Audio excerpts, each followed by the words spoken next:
சொந்தம் பந்தம் இருந்தாலும் பணம் மட்டும் இல்லை என்றால் நீ பிச்சைக்காரன்.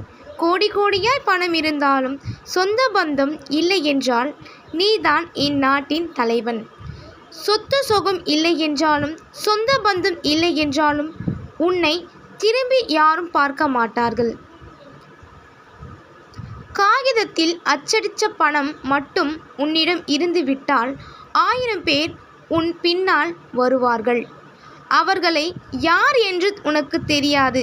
பணம் போடும் வேஷத்தை பார்த்தாயா? முட்டாளையும் முதலாளி ஆக்கும். பணம் நீதியும் நீதி விலை பேசும். அரசியல் தலைவர்களையும் பணம்தான் முடிவெடுக்கும். அதிகாரிகளையே இந்த பணம்தான் அதிகாரம் செய்யும். இப்படிக்கு கவிஞன் ரா. சிவா. என் தந்தை எழுதிய கவிதை அழகாக இருந்தால் லைக் அண்ட் ஷேர், சப்ஸ்கிரைப் பண்ணுங்கள். தேங்க்யூ ஃபார் வாட்சிங்.